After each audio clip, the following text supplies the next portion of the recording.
Wabarakatuh. Saya di tengah ya. Baik Bapak Ibu semua, terima kasih untuk kehadirannya. Dalam kegiatan kali ini Sarbu Musi atau Sarekat Buruh Muslimin Indonesia bermitra dengan Kementerian Komunikasi dan Informasi untuk mengadakan kegiatan literasi digital. Nah, tadi juga Bapak Ibu sudah mengikuti menyanyikan Mare Sarbu Musi, walaupun memang banyak yang tidak tahu ya gitu. Kalau bahasa Sundanya mungkin banyak yang bertanya-tanya naon sih itu teh gitu kan. Sarbu Musi itu naon sih gitu kan. Oke, seperti yang tadi moderator sampaikan, nama saya Didin Hairudin. Saya di Kabupaten Bogor ini kebetulan diamanahi untuk menjadi ketua Dewan Pimpinan Cabang, Dewan Pimpinan Cabang Kabupaten. Jadi untuk kabupaten kita namanya Dewan Pimpinan Cabang, untuk provinsi Dewan Pimpinan Wilayah, dan untuk di pusat itu Dewan Pimpinan Pusat, adanya di Jakarta. Sarbu Musi adalah wadah gitu kan, atau organisasi buruh yang dibentuk berdasarkan musyawarah dari penggerak ataupun pendahulu di Nahdlatul Ulama atau NU disingkatnya. Nah, di mana para pendiri ataupun pendahulu di NU itu melihat bahwa tidak semua warga NU itu santri, tapi juga ada yang pekerja, sehingga dibutuhkan wadah atau tempat untuk berkomunikasi maupun untuk berdiskusi dan juga untuk sambil bertukar informasi tentang ketenaga kerjaan pada masa itu. Sarbu Musi didirikan di Sidoarjo, Jawa Timur pada tanggal 27 September 1955. Gitu. Oke, next. Nah, oke. Sejak tahun 2016 Sarekat Buruh Muslimin Indonesia atau Sarbu Musi itu berubah dari federasi menjadi konfederasi. Konfederasi adalah tempat bernaungnya federasi-federasi atau berkumpulnya federasi-federasi serikat pekerja, di mana ada kurang lebih 10 federasi yang tergabung di Sarbu Musi, Sarbu Musi, Konfederasi Sarekat Buruh Muslimin Indonesia. Nah, di antaranya ada Federasi Sarbu Musi Auto LLEM gitu kan, atau otomotif, logam listrik, elektronik dan permesinan. Dan juga ada Sarbu Musi Mintakikef, kemudian P4K, kemudian ada Federasi LTMM, dan kemudian ada P4IT atau percetakan, penerbitan dan penyiaran. Nah, federasi ini, federasi adalah organisasi serikat pekerja atau serikat buruh. Untuk federasi ini lebih khusus kepada bidang, misalnya di bidang otomotif, sehingga berkumpulnya teman-teman pekerja minimal 10 orang dapat membentuk serikat pekerja. Berkumpul untuk membentuk serikat pekerja tergantung dari federasi yang ada. Oke, next. Dan ini federasi lainnya, termasuk juga ada Federasi Pekerja Informal, ya, TPI. Di situ ada Federasi Serikat Transportasi Pendidikan dan Informal. Kemudian ada dua federasi baru, yaitu Federasi IKTD, Industri Kreatif Telekomunikasi dan Digital. Itu karena tadi seperti Pak Kepala Sekolah sampaikan, kedepannya memang banyak peluang-peluang kerja melalui digital, sehingga kami di Sarbu Musi mengupgrade ataupun mengumpulkan sesuai dengan perkembangan zaman, sehingga membuat Federasi Industri Kreatif Telekomunikasi dan Digital. Juga ditambah dengan Federasi Pariwisata dan Aneka Industri. Oke, next. Nah, Sarbu Musi memiliki fungsi dan tujuan sebagaimana diatur dalam Peraturan Dasar Konfederasi Sarbu Musi hasil keputusan Muspimnas Musyawarah Pimpinan Nasional pada tahun 2022, yakni bab 4 pasal 8 dan pasal 9. Nah, untuk pasal 8 disebutkan bahwa Sarbu Musi berfungsi sebagai wadah dan wahana membela, melindungi, dan memperjuangkan kepentingan hak-hak serta aspirasi organisasi dan anggota, peningkatan kesejahteraan anggota dan keluarganya, pembinaan kader-kader bangsa yang profesional, jujur, disiplin, terampil, produktif, dan bertanggung jawab, serta pembinaan federasi-federasi yang berhimpun di dalamnya. Next. Adapun tujuan Sarbu Musi dalam pasal 9 PDPRT disebutkan sebagai berikut. Konfederasi Sarbu Musi bertujuan meningkatkan taraf hidup, memberikan perlindungan, dan meningkatkan kesejahteraan pekerja atau buruh serta keluarganya, dan juga peningkatan keimanan dan ketakwaan, kemudian terwujudnya suasana kehidupan hubungan industrial yang sejuk, serasi, harmonis, dan demokratis. Next. Peran Sarbu Musi di era digital adalah turut peserta memanfaatkan kondisi literatur digital, yaitu dengan mempercepat dan mempermudah komunikasi kami, karena keanggotaan kami ada di seluruh wilayah Indonesia, sehingga sangat sulit untuk dijangkau satu persatu.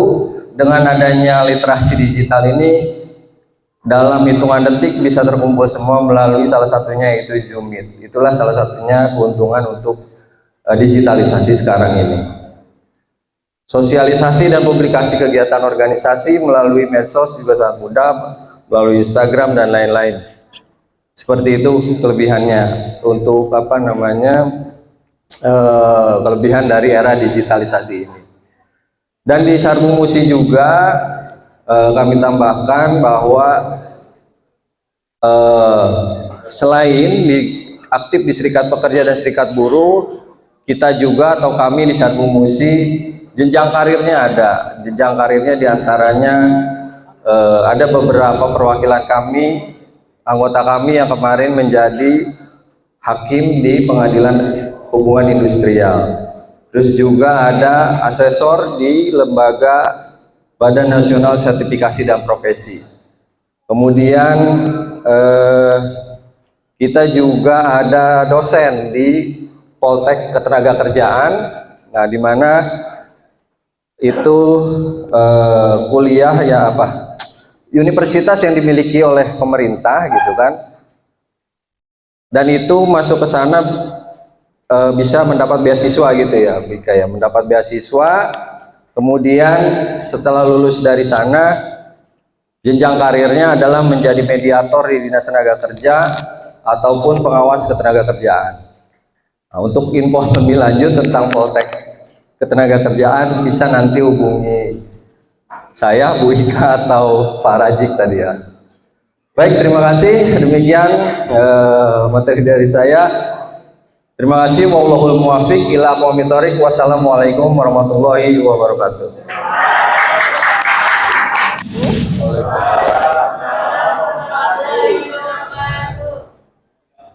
Ini dipanggilnya apa nih? Materinya Ya, kelihatan ya wajah-wajahnya ini. Yang di depan tuh zona apa? Zona nyaman, kebanyakan nonton drakor ya. Oh, oke. Yang di depan itu generasi kolonial. Muka-mukanya lihat, sudah banyak beban hidup ya. Makin ke belakang itu bebannya kalian apa sih? Tugas, PR gitu kan. Yang anak multimedia berapa orang? Terus ada jurusan apa lagi di sini? Komunikasi. Apa? Desain komunikasi visual. Oh, desain. Oke, ya. Pertama ikutan nyaut tuh dia. Itu nanti kalau dia menyapa panggilnya Om ya. Itu Om Hindra namanya. Kebetulan dia orang media. Dia berapa tahun? Kalau nggak salah 1000 tahun kerja di Antv ya. Oh, belum nyampe. Dia kerja di Antv tuh, memang orang media. Oke, salam kenal adik-adik semua. Saya Ika Rosyanti. Saya Ketua Asosiasi Rumah Berdaya Pengemudi Indonesia. Walaupun saya perempuan, saya membina 14.000 sopir.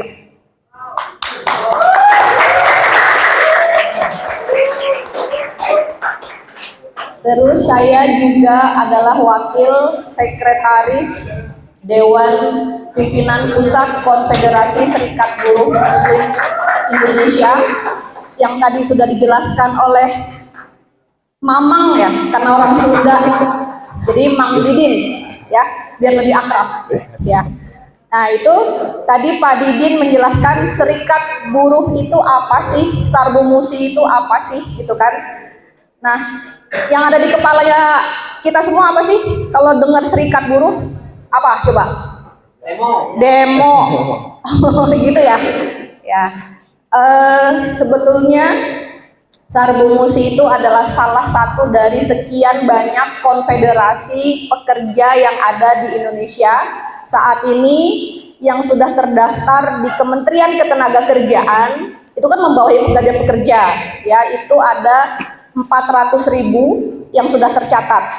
Kalau yang belum tercatat secara resmi, totalnya kalau tidak salah 1.200.000 orang anggota Sarbu Musi gitu. Jadi kebayang kalau demo satu konfederasi itu makanya bikin macet. Tapi alhamdulillah karena Sarbu Musi di bawah Nadatul Ulama, Sarbu Musi sejuk ya. Jadi kalau nanti kalian hitungan bulan ya, ini kan udah kelas 12 semua ya. Ada yang kelas 11. Nah, itu nanti kalau masuk ke dunia pekerja, jangan lupa masuknya pilih serikatnya Sarbu Musi. Gitu ya. Oke, hari ini saya akan menyampaikan tentang pemanfaatan ruang digitalisasi bagi pekerja informal. Itu kayaknya slide terakhir, Dede.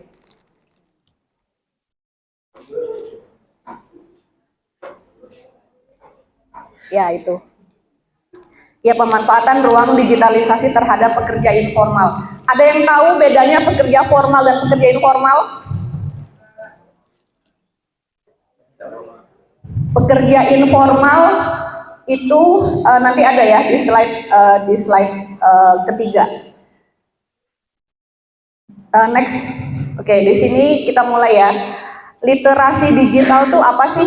Nah, literasi digital adalah kemampuan kita mengolah dan memahami informasi saat membaca dan menulis literasi, berbahasa dan berkomunikasi di ruang digital, di platform digital. Ada yang tahu ruang digital itu apa saja? Ada yang tahu nggak? Siapa yang hari ini nggak punya medsos? Ada? Kalau nggak punya pulsa, iya, saya percaya. Tapi kalau nggak punya medsos, saya nggak percaya. Ada yang nggak punya WhatsApp di ruangan ini? Nggak mungkin.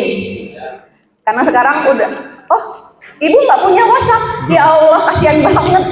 Terus komunikasinya pakai apa? Zaman dulu pakai merpati gitu ya. Pakai perasaan. Lalu digitalisasi itu sendiri menurut Sukmana Erwin, digitalisasi adalah proses media dari bentuk tercetak, audio maupun video menjadi bentuk digital. Jadi digital itu bentuknya adalah sudah media itu apa aja anak-anak media? Ada audionya, ada visualnya, terus apa lagi? Ini cara jawab orang tua tuh enggak ini banget ya. Coba yang generasi milenial jawab dong, anak media. Digitalisasi itu apa? Ada apa? Kalau itu tuh sesuatu yang disebut digital itu apa sih? Harus ada apanya? Apa coba? Iya, ntar ada hadiahnya, tapi ntar. Ya, tadi ada apa? Ada audio, ada videonya ada visual gitu ya. Membuat arsip dokumen bentuk digitalisasi memerlukan peralatan seperti komputer. Oh makasih, kalian baca, nah, sama kayak saya baca juga. Ruang digital itu apa? Nah kita ke bentuknya aja langsung ya. Ruang digital yang ada saat ini yaitu seperti beberapa platform, terus ada media sosial, sebut saja apa? Facebook. Di sini ada yang suka main Twitter? Oh kalian main Twitter ya? Terus nge-tweetnya apa? Berita nggak penting? Lihat-lihat quotes disalin terus dijadiin status gitu ya.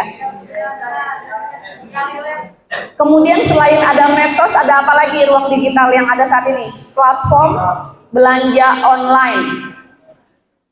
Biasanya cewek-cewek tuh, saya punya anak gadis ya, setiap hari itu datang paket. Dia pesen doang, yang bayar saya. Ya, saya rasa juga yang ketawa-ketawa itu juga mamahnya yang bayar. Dia pesen aja. Apa platform belanja online yang saat ini ada? Hafal banget. Hafal banget. Terus kalian bayar paketnya pakai uang siapa? Nodong orang tua. Ya, selanjutnya Mas. Oke, sekarang kita masuk yang tadi ya, pekerja informal. Pekerja informal itu menurut Khatib Basri adalah mereka yang tidak memiliki perlindungan. Menurut kalian, kalau nanti kalian masuk ke dalam dunia kerja sebagai pekerja, kalian butuh perlindungan tuh apa aja sebagai pekerja? Apa? Kesehatan, jaminan kesehatan, betul. Apalagi? Jaminan hari tua. Wah, kok kamu tahu? Wah, pinter banget. Apalagi? Kenapa? Ini yang tua-tua udah tinggal ngunyah aja. Jadi yang muda-muda aja yang jawab. Apa? Asuransi yang dimiliki pemerintah itu apa? BPJS Kesehatan, terus BPJS Ketenagakerjaan atau jam sostek, betul. Nah, untuk pekerja informal yang ada di Indonesia, salah satu yang tidak mereka miliki atau tidak mereka dapatkan, perbedaannya dengan pekerja formal adalah mereka tidak mendapatkan perlindungan. Tetapi pemerintah saat ini sudah menyediakan asuransi mandiri, yaitu BPJS Ketenagakerjaan yang bayar pakai uang kita sendiri. Jadi kalau kita memilih, biasanya gini, saya nggak tahu kalau yang di ruangan ini, tetapi tren yang terjadi saat ini, hari ini adalah banyak Gen Z atau generasi milenial yang lebih suka mengerjakan pekerjaan dari rumah. Jadi nggak suka terikat, bener nggak? Anak-anak sekarang nggak suka terikat, pacaran aja HTS-an tuh. Oh, langsung. Nggak usah terikat-terikat ya, belum saatnya terikat tuh. Ya, terikat itu capek. Bener nggak? Tapi saya nggak tahu sih kalau ada yang suka terikat-terikat. Nah, jadi kembali lagi ke pekerja sektor informal itu, karena mereka tidak terikat pada satu perusahaan, jadi mereka tidak mendapatkan hak-haknya atau selayaknya pekerja-pekerja formal di perusahaan. Salah satunya adalah perlindungan tadi. Kemudian, pekerja informal di Indonesia belum punya payung hukum atau belum ada regulasinya. Nah, ini yang sedang kita dorong. Bagaimana caranya pekerja informal di Indonesia ke depan punya payung hukum atau undang-undang? Saya kira ke depan, ini adik-adik yang saat ini ada di ruangan ini juga akan lebih banyak kepada sektor informalnya daripada sektor formalnya. Sekarang dengan berkembangnya dunia digital di seluruh dunia, itu banyak perusahaan-perusahaan yang semakin banyak mengurangi pekerja manusianya. Sekarang ada AI. Apa itu AI? Apa? Mana anak media nih? AI apa? Artificial Intelligence. Ada yang udah bisa bikin? Insya Allah. Ada yang bisa bikin? Nah, itu juga mempermudah, AI itu juga sekarang mempermudah dan membantu mengefisiensi biaya perusahaan kalau mereka mau beriklan. Dan mereka pakai kecerdasan buatan kan? Kalau menyimpan data di mana? Bukan dong. Kok di database? Ini atau curiga nih, ini media, kalau anak-anak media nih kalau lagi kelas nih mereka nggak nyimpan data di database.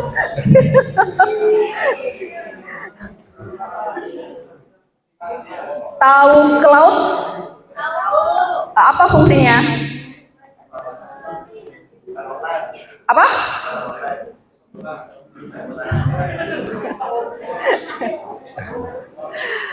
Oke, kita kembali lagi ya. Jadi tadi digitalisasi apa? Digitalisasi apa? Apa Dek? Digitalisasi apa? Karena kalau saya tanya sama yang depan mereka udah gini semua.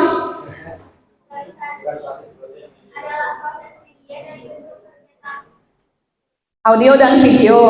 Terus kalau pekerja informal? Pekerja yang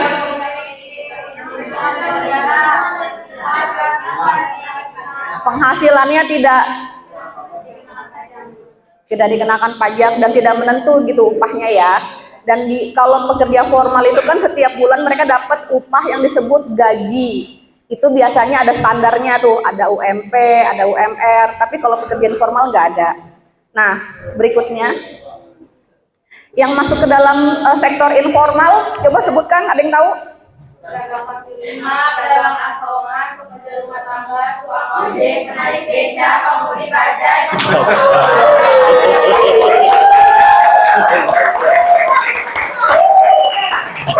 Saya curiga mereka membaca lembaran yang sama. Nggak apa-apa, seenggaknya ada usaha, ya nggak? Oke. Kemudian kita masuk ke dalam pekerja informal dalam revolusi 4.0. Ini Gen Z kita sebenarnya siap nggak sih masuk ke dalam revolusi 4.0? Siap nggak? Tapi AI belum bisa bikin ya. Masa sih kalah sama saya yang udah tua? Saya tuh selalu update ya, selalu mengikuti bagaimana perkembangan dunia digital kita. Ada yang udah bisa bikin aplikasi? Ada yang bisa bikin website? Bisa? Bisa bikin website? Jadi gini ya, saya mau cerita sedikit. Di Indonesia biasanya waktu kita kecil-kecil nih, zamannya saya dulu, waktu masih seumur kalian, itu kalau ditanya cita-citanya kalau sudah besar mau jadi apa? Mau jadi apa, Ron? Nggak punya cita-cita dia, karena nggak punya harapan hidup. Cita-citanya apa sih? Di kepala saya tuh, tadinya dunia pekerjaan itu adalah sempit sekali ya. Ada dokter, guru, polisi, tentara, sempit banget. Tetapi begitu saya tumbuh dewasa sampai hari ini, ternyata di luar sana ya adik-adik, ada banyak sekali jenis pekerjaan yang kita itu nggak tahu. Salah satunya adalah aktivis. Saya tidak pernah membayangkan bahwa diri saya akan menjadi aktivis.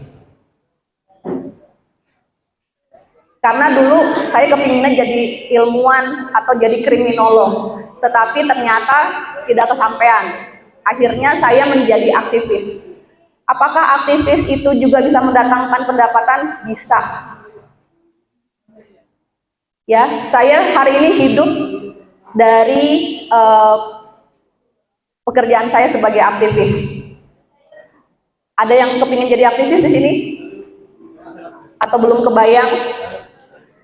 Ya, nah sebagian besar pekerjaan-pekerjaan yang kita tidak bayangkan sebelumnya di saat kita masih muda-muda ini, itu adalah sektor informal tadi. Teman-teman yang nantinya akan masuk ke sektor informal itu dituntut untuk lebih bisa kreatif. Salah satunya adalah ilmu komunikasi. Tadi ada mata pelajaran itu kan? Ada nggak? Komunikasi. Kalian ada nggak? Ada ya. Tadi komunikasi apa? Komunikasi visual. Itu juga menuntut kreativitas, betul nggak? Bagaimana caranya menarik perhatian? Oh, saya kira dia mau jawab perhatian lawan jenis. Enggak ya, bener ya. Perhatian audiens, betul ya. Bagaimana caranya kita bisa menarik perhatian audiens dengan konten yang kita buat. Oke, kembali lagi. Pekerja informal dalam revolusi 4.0. Nah, jadi saya kira nggak cuma informal, tetapi juga yang di sektor formal. Hari ini kalian dipaksa untuk bisa beradaptasi dengan perkembangan dunia digital. Semakin kalian kreatif dan semakin kalian bisa beradaptasi dengan perkembangan digital hari ini, kalian bisa melakukan banyak hal yang sebelumnya tidak kalian pikirkan. Jadi kalau yang sekarang isi kepalanya itu masih kepengen jadi karyawan aja, kalian perlu tahu. Karena saya selama 6 bulan ini juga ikut dalam pembahasan dengan ILO atau ILO. Ada yang tahu ILO apa? Nggak tahu? Kalau UN tahu nggak? Kalau PBB tahu? Nah, ILO itu di bawah PBB, International Labour Organization. Jadi 6 bulan terakhir saya bersama ILO itu sedang membahas bagaimana atau jenis-jenis pekerjaan yang di masa depan akan hilang. Coba, jangan-jangan cita-cita kalian hari ini setelah keluar atau selesai kuliah atau selesai sekolah dari sekolah kalian sekarang, jangan-jangan cita-cita kalian itu pekerjaannya akan hilang di masa depan.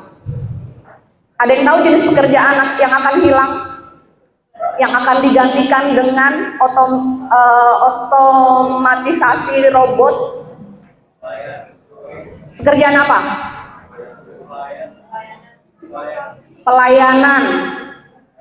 Apalagi? Dulu ada yang pernah ngalamin nggak kalau misalnya lewat tol itu ada penjaganya?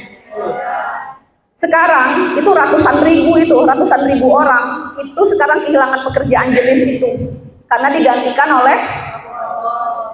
Nah, akan ada banyak pekerjaan seperti itu yang hilang dan kalian akan memperebutkan jenis pekerjaan baru yang melibatkan perkembangan teknologi.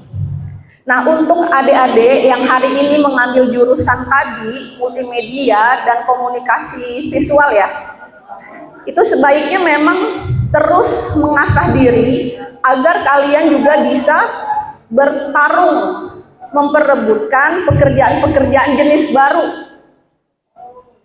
Jadi biasanya orang yang bertahan hidup di dunia atau bertahan bisa lebih survive di dunia kerja adalah mereka yang kreatif, yang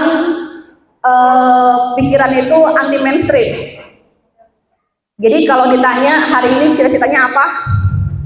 Ada banyak jenis pekerjaan di luar sana yang jenisnya baru dan itu akan diisi oleh kalian. Gitu ya. Ya, selanjutnya Mas. Oke, nah ini pemanfaatan ruang digitalisasi bagi pekerja informal. Yang pertama adalah mempercepat bertukar informasi dengan cara lebih efisien karena tidak perlu bertatap muka. Ya kayak tadi yang Pak Didin bilang lewat Zoom. Sekarang kita bisa mempermudah pertemuan-pertemuan atau rapat-rapat melalui ruang-ruang digital yang sudah tersedia. Ada Zoom, ada apa lagi sih?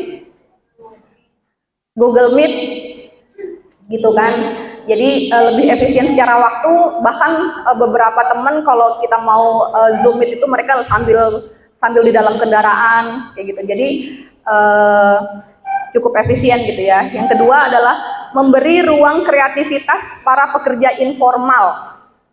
Sekarang teman-teman kalau mau membangun branding atau membangun citra diri, nggak perlu kayak zaman saya dulu harus bikin CV, CV-nya tertulis, disebar. Sekarang ada LinkedIn, tahu LinkedIn? LinkedIn itu apa? Apa? Membrandingkan diri agar orang lain tahu dan tertarik. Nah itu kan CV zaman sekarang. Anak-anak sekarang itu bikin CV-nya, nge-branding dirinya itu lewat LinkedIn. Nggak kayak waktu zaman saya dulu. Kita bikin berlembar-lembar CV, bikin riwayat hidup. Ya Lin ya, alamin. Bikin riwayat hidup gimana caranya menarik. Sekarang enggak, sekarang lebih kreatif lagi. Semakin menarik profilnya kalian di LinkedIn, kalian akan semakin dilirik oleh banyak pihak yang memang berharap kalian akan bergabung dengan perusahaannya. Yang terakhir adalah mempermudah branding diri, yaitu tadi ya, sama aja. Jadi kesimpulannya, pemanfaatan ruang digitalisasi bagi pekerja informal adalah bahwa di samping berbagai macam efek negatifnya juga ada tentunya. Perkembangan teknologi saat ini salah satunya adalah mudah banget hoax itu tersebar, apalagi kaum milenial gitu ya, kalian rentan banget disusupi oleh hoax yang tidak bertanggung jawab. Terus tetapi di samping itu positifnya juga banyak, yang tadi saya bilang bahwa generasi kita saat ini dibantu atau dipermudah dengan perkembangan digitalisasi hari ini, sehingga kalian bisa lebih banyak menjangkau banyak orang, banyak tempat dengan waktu dan biaya yang lebih efisien. Gitu ya. Jadi siap untuk masuk ke dunia kerja? Oh, enggak ini gitu, enggak optimis. Ya.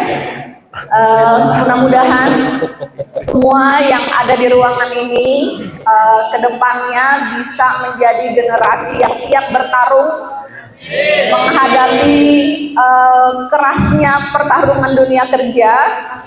Semoga SMK Anissa itu bisa mencetak lebih banyak lagi generasi yang kreatif dan siap bertempur gitu ya, memperebutkan pekerjaan-pekerjaan baru di masa depan. Oke, materi dari saya itu mau di break kuis dulu atau mau nunggu sampai narasumbernya selesai? Kuis dulu ya. Kuis dulu tanpa hadiah. Berdiri dulu, berdiri. Oke. Berdiri dulu biar semangat ya, berdiri. Iya. Yang gerah ya soalnya. Oke, materi dari saya sudah selesai. Sekarang kita kuis aja dulu untuk 3 orang ya. Oke, sekarang siapa yang tahu kepanjangan dari ILO? Angkat kaki. Angkat tangan dong. ILO, ada yang tahu nggak?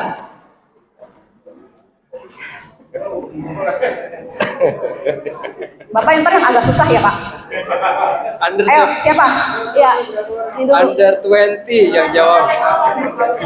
Internasional apa? Maju. Oh iya, suruh maju depan deh. Suruh maju depan. Maju.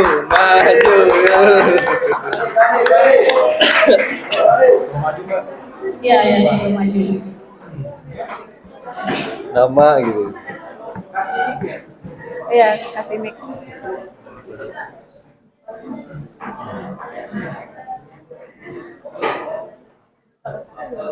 Kalau salah gimana? Ya nasibmu lah. Kalau salah ya terima nasib. Namanya siapa? Namanya Cahya. Cahya.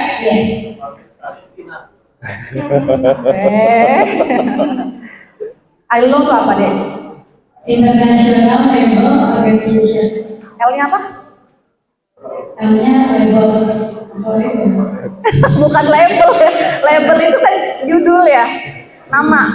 Labels. Bukan label. Oh, bukan labels. Iya. ILO itu kan organisasi pekerja internasional. Nah, pekerja itu apa bahasa Inggrisnya? Ntar dulu, sabar. Ya, itu tuh. Siapa yang pakai jilbab ya? Ya, L-nya apa? Maju sini. Apa dong? Ntar dulu nih, temennya mau jawab. Malah dikasih tahu. Dengarnya tadi labels. Bukan labels dong. ILO itu organisasi pekerja internasional. Ya. Nah, ILO itu singkatannya apa? I. International Internasional. L. Label Labor. Organization. Labor Organization. Betul namanya siapa? Intan. Intan. Nomor teleponnya? Oh, jangan. Iya, jadi yang betul Intan ya. Gak apa-apa ya? Gak apa-apa. Masih tetap temenan kan? Oh, iya. Ya, nih. Ini ada headset. Ya, ini sama-sama. Tangan dong. Foto dulu. Oh, foto dulu. Ya.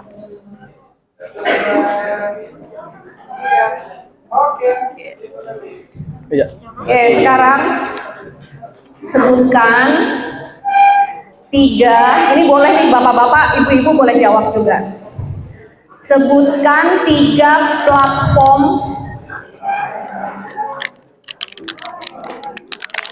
digital di Indonesia yang berfungsi sebagai marketplace. Angkat tangan. Ya Pak, kamu ya? Ya udah. Ayo maju sini. Boleh jawab ya sih. Gak mau tadi bilang masih biasa.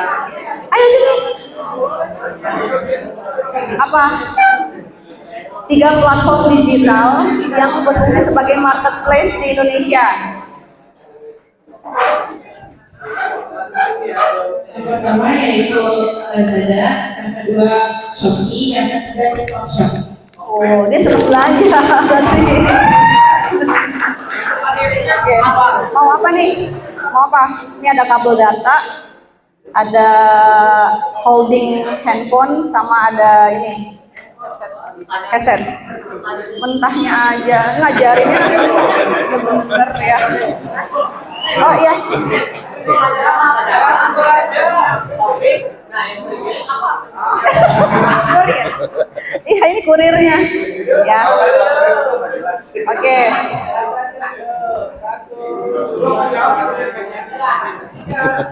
Oke, makasih. Oke, satu pertanyaan sebelum masuk ke narasumber terakhir. Sebutkan 5 jenis pekerjaan yang masuk ke dalam sektor informal. Ayo. 5 jenis pekerjaan yang masuk dalam sektor informal. Ayo, kamu sini. Ini cowok-cowoknya lemah nih. Ayo, cowoknya nggak ada yang jawab. Ayo satu jawab.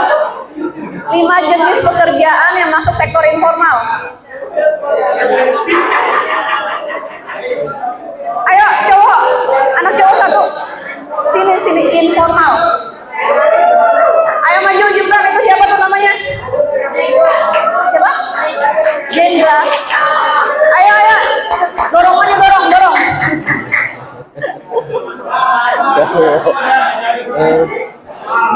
Ayo, masa nggak tahu 5 jenis pekerjaan yang masuk sektor informal? Informal itu ciri-cirinya dia gajinya nggak tetap. Sini.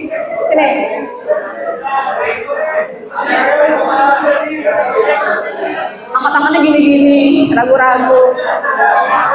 Tuh udah maju temennya tuh.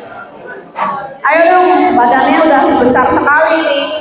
Nyalinya harus lebih besar dari badannya.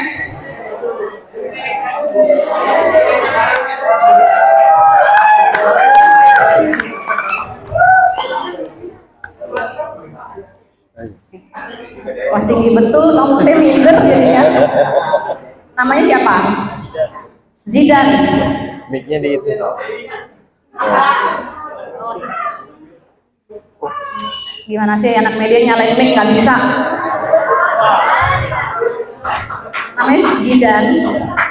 Ambil jurusan apa?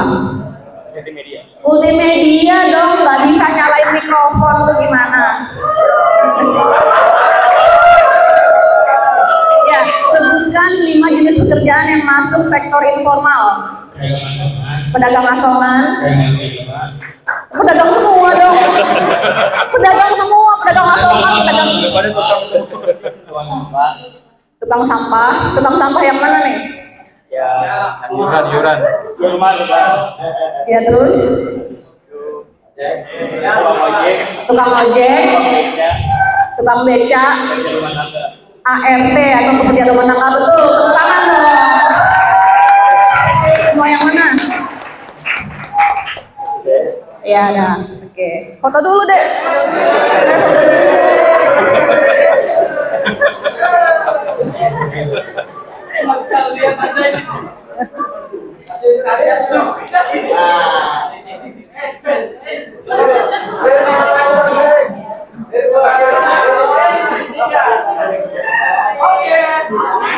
Nanti kalau sudah masuk dunia pekerja, jangan lupa gabung di Serikat Sarbu Musi ya.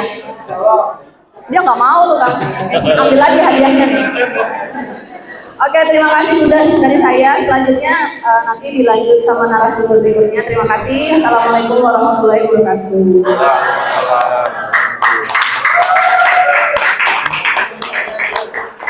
Terima kasih sudah menyempatkan waktunya. Sebelumnya saya terima kasih dulu dengan Pak Didin, ada Mbak Ika senior saya dan Mbak Sri sebagai moderator.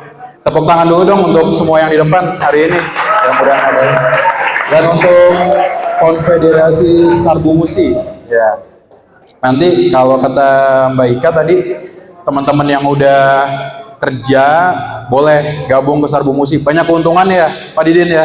Nanti banyak ilmu, banyak teman dan banyak pengalaman pastinya gitu. Oke, terima kasih sebelumnya. Hari ini pesertanya saya lihat ada kurang lebih 2000-an lah ya. 2000-an. Ini anak-anak muda semua nih, Bang. Saya ngerasa kalau yang di baris pertama ngelihatnya 20 tahun. Lebih tua saya. jadi hari ini yang penting kebanyakan anak muda nih, Bang. Di belakang ada adik-adik kita, di tengah ada mungkin kelas 2, kelas 3 lah ya. Terus yang di depan mungkin agak-agak dewasa, yang depan lagi senior ya gitu. Ya, assalamualaikum warahmatullahi wabarakatuh. Terima kasih sekali lagi kesempatannya. Hari ini mungkin sedikit tadi saya mungkin menutup ya seperti merangkum apa yang sudah dijelaskan sama Mbak Ika dan Kang Didin di depan tadi. Sebelumnya perkenalkan, saya Doni Haryanto, saya aktif di literasi digital dan juga sebagian kegiatan kadang-kadang mewakili Google di Kota Bekasi untuk memberikan literasi tentang digital dan hoax khususnya begitu. Nanti mungkin bisa di tengah paparan yang mau bertanya juga monggo silakan. Nanti ada kuis lagi, mungkin ini masih banyak nih Mbak Ika hadiahnya ya kan. Itu kayaknya ada iPhone ya kayaknya yang besar tuh. Oke, pemanfaatan media digital dalam membangun karakter pekerja informal. Tadi udah dijelasin pekerja informal ya. Apa sih yang paling mendetail pekerja formal sama pekerja informal? Ada yang tahu nggak? Tadi udah dijelasin kan perbedaannya. Ada yang tahu ya? Udah tahu semua lah ya. Mungkin tadi sedikit udah dibahas hampir keseluruhan terkait pekerja informal. Mungkin kalau yang gampang diingat, pekerja informal itu depannya ada kata-kata pedagang, tukang ya kan. tukang cilok, tukang gorengan, tukang asongan, bener ya, dan tukang-tukang yang lainnya, tukang pasir, tukang batu, gitu. Nah, tapi mereka tetap bisa untuk mendapatkan BPJS ya Mbak Ika ya. Ada BPJS namanya yang ketenagakerjaan informal, mandiri tadi. Nah, nanti itu penting banget tuh teman-teman, rekan-rekan semua yang nanti mungkin pekerjaannya informal, karena gini, di 2024 ini tadi sedikit menyambung sama Mbak Ika yang sudah dijelaskan, banyak pekerjaan-pekerjaan informal. Contohnya apa? Kalau anak-anak dulu ditanyain betul, mau jadi tentara, mau jadi polisi, ya kan, mau jadi dokter gigi, dokter hewan, dokter-dokter yang lain lah, ya kan, gitu. Nah, kalau sekarang ada yang jadi konten kreator, YouTuber, TikTok, segala macam, apa? Gamers ya, iya. Dan salah satunya yang mungkin adik saya sendiri sekarang jadi reviewer apa tentang game gitu, dan dia dapat monetisasi dari YouTube sama TikTok gitu teman-teman. Jadi nanti bisa dicoba. Dan sekarang di 2024 ini nggak ada batasan, artinya tidak ada borderless. Semuanya bisa dapat duit dari internet. Karena sekarang kan IoT ya, Internet of Things. Mungkin anak-anak DKV di belakang pada lebih tahu deh tentang internet, tentang multimedia dan sebagainya. Next Mas. Ini langsung mungkin agak cepat saya jelasinnya, nanti boleh komunikasi dua arah. Menurut kamu psikologi, pendidikan karakter pribadian ditinjau dari tolak etis atau moral, misalnya kejujuran dan berkaitan dengan sifat-sifat yang relatif tetap. Ini teorinya ya, teman-teman ya. Next lagi. Yang harus dikembangkan dalam berwawasan Internet of Things di zaman sekarang, yaitu aspek kognitif, knowledge-nya. Gak lupa juga aspek psikomotor skills dari teman-teman semua. Jadi ketika membuka internet itu mendapatkan hal, atau walaupun itu bukan uang, dalam artian entah itu ilmu, entah itu apa, pengetahuan dan pengalaman yang baru gitu. Next. Alasan orang mengakses media digital, coba dibuka lagi.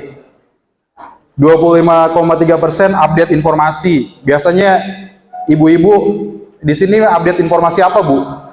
Kalau buka internet? Makanan ya?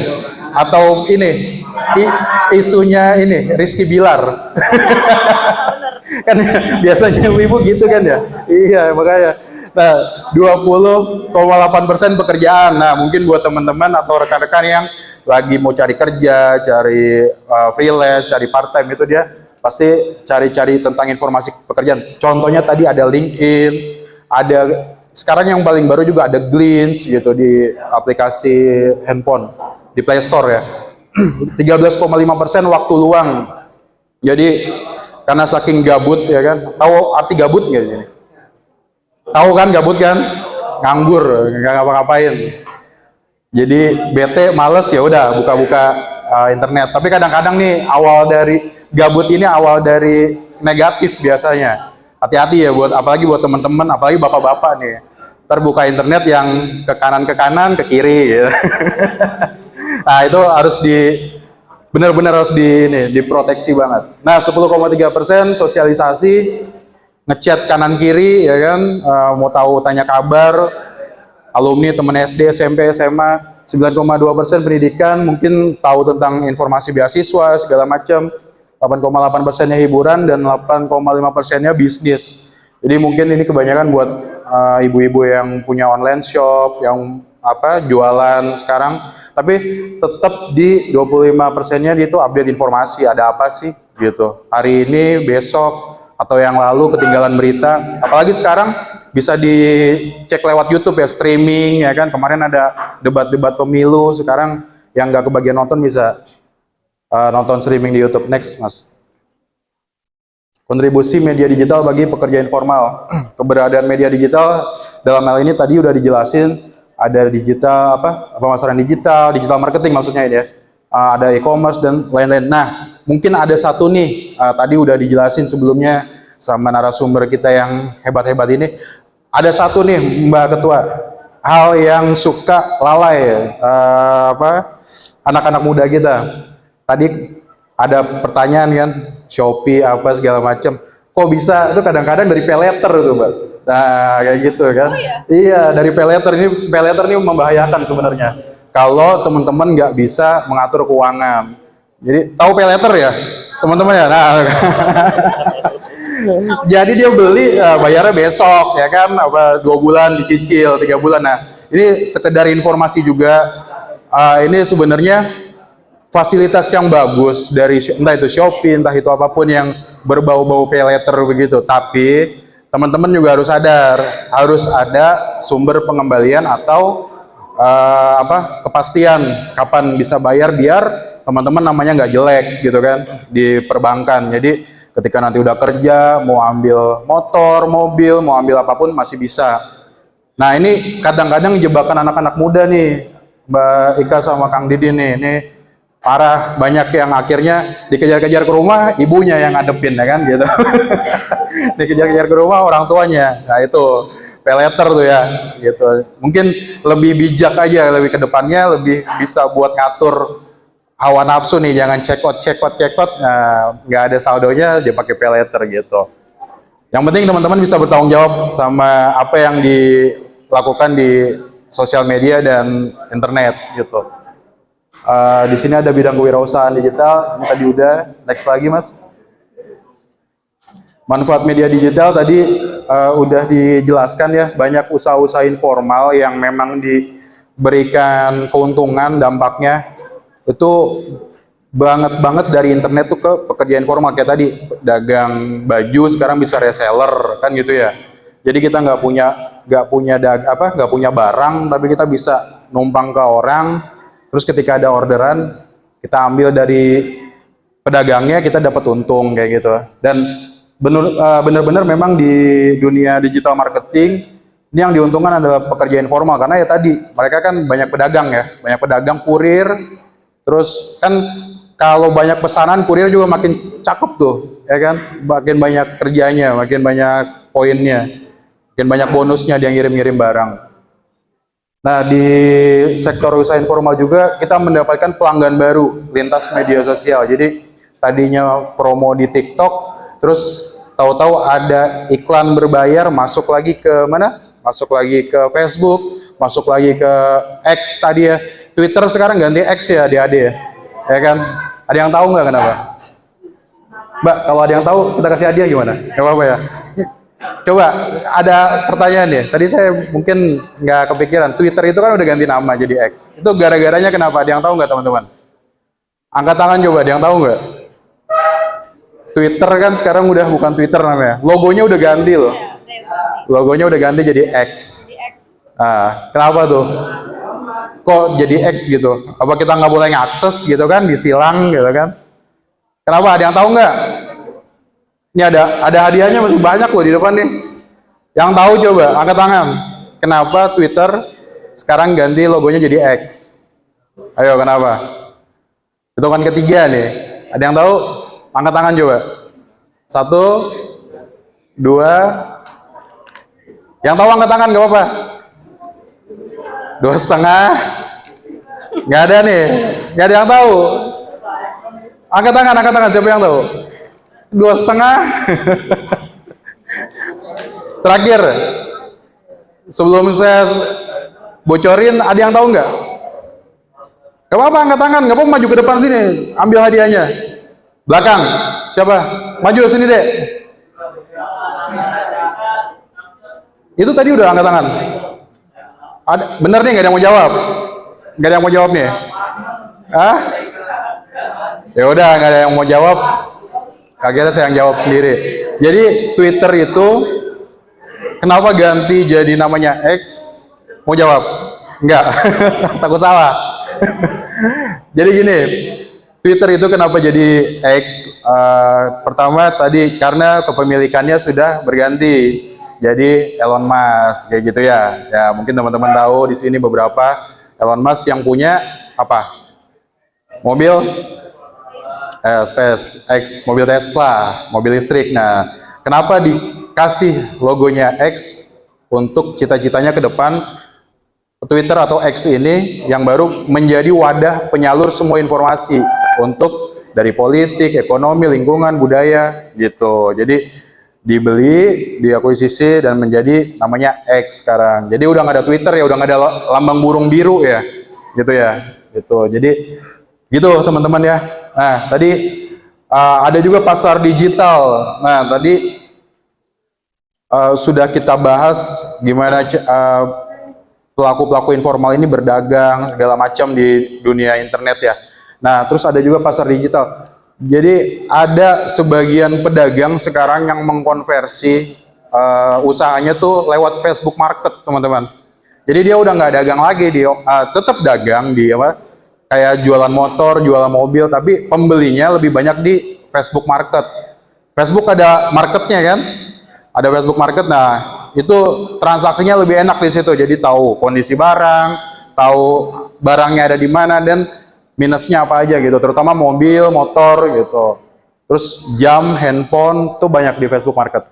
Next lagi mas. Nah ini beberapa karakter yang harus dimiliki pekerja informal, karena pekerja informal itu kan bukan nggak punya ya, maksudnya tidak bergaji tetap, tidak digaji negara atau tidak digaji dengan kantor ya, dengan swasta. Jadi mereka harus punya karakter yang inovatif. Kalau pedagang itu harus inovasi terus, memikirkan gimana ke depan dagangannya laku, terus lebih banyak pelanggan, lebih banyak yang beli, kayak gitu. Terus improvisasi, karena semua barang, semua jasa itu sama sebenarnya, itu aja. Tapi ketika kita improvisasi, kasih diskon, kasih apa, itu lebih ada ketertarikan lebih gitu loh, untuk pembeli bisa beli barang kita. Adaptasi, harus adaptasi di setiap kesempatan, karena per detik ini teknologi itu terus maju gitu. Nah, tadi ngomongin tentang AI itu di Jepang udah ada robot loh. Namanya Takoyama Saori, robot perempuan. Coba nanti cari deh. Itu cantik banget, di jalan-jalan dia ada. Nah, itu orang bisa berkomunikasi ya sama robot itu. Itu robot yang dibuat oleh AI, teknologi AI untuk memudahkan pariwisata di Jepang gitu. Nah, kalau nggak salah beberapa bulan lalu TV One juga pernah deh, kalau nggak salah ada news anchor atau pembawa acara yang sudah pakai AI, kalau nggak salah, saya lupa namanya. Nah, terus ada konsentrasi tetap berjalan, bagaimana cara untuk mendapatkan omset dan sebagainya, karena rata-rata pekerja informal ini kan pedagang juga kalau di dunia internet. Nah, sama melihat peluang terakhir, jadi setiap ada peluang kesempatan jangan sia-siakan, dimaksimalkan semaksimal mungkin agar mendapatkan profit yang lebih banyak gitu ya. Ada lagi? Ini sedikit tips mungkin bagi teman-teman yang bekerja informal, meningkatkan kreativitas, terus tetapkan target tujuan yang jelas. Kadang-kadang ada beberapa, apalagi yang ini nih, yang masih sekolah, teman-teman DKV tadi ya, sekarang tuh banyak banget. Rata-rata di kafe itu jurusannya ujung-ujungnya jadi apa? Konten kreator, terus menjadi desainer biasanya untuk UI di perusahaan-perusahaan swasta gitu ya.